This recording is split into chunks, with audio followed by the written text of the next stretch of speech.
What's up, y'all? Steven here with another route recon. We are looking at Prospect Park Loop. This one's tricky because it's new and I've never raced it before. What I've done for the recon, however, is reach out to some of our friends, MK Project 185 and B-Race. Both of them are awesome content creators who have let me use their footage, so let's break this down and see how we can race in these coming days.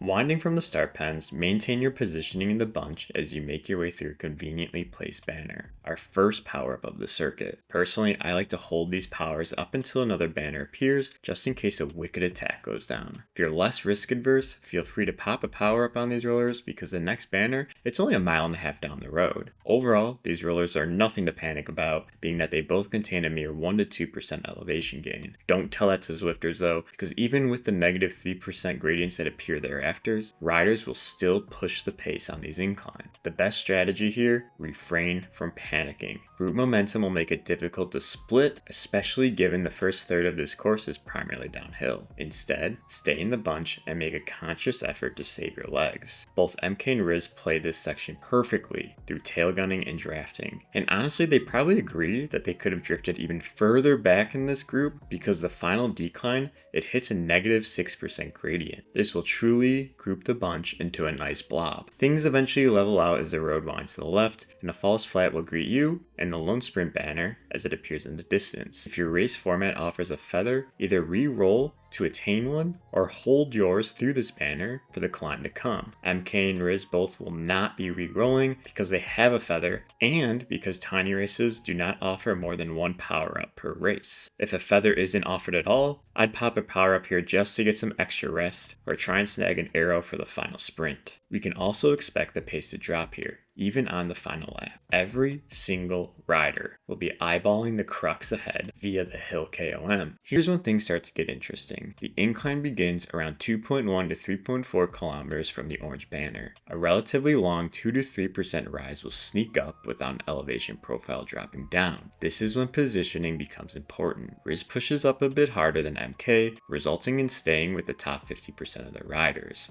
around place 25.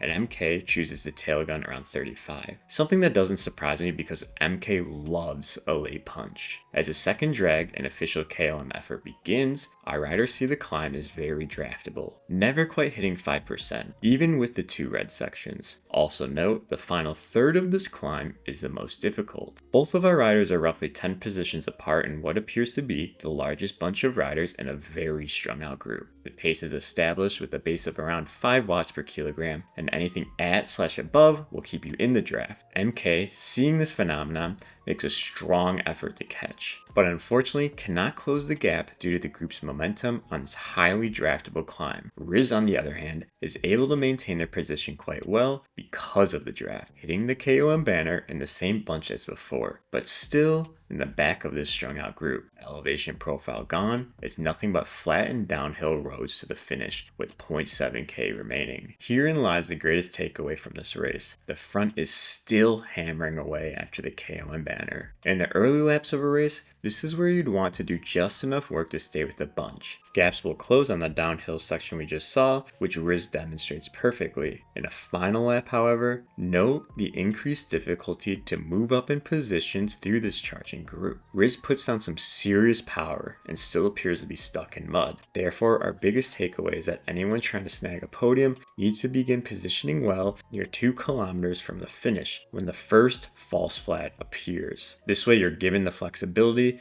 to move back in the group if you're a 15-second specialist and there's no flyers ahead, or for our long-range specialists, putting yourself in a position to hold off the charging peloton. This is exactly what we saw with a select few riders today that bagged a podium. Also, let's just appreciate how MK nearly hits 1,000 watts on this casual sprint to the finish. I really hope you all enjoyed the breakdown using other riders' footage. Special thank you to B-Rizz and MK Project 185 for letting us use it.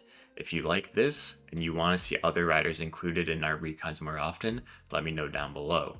Thank you for watching, and as always, ride hard, ride smart, and bonk beautifully.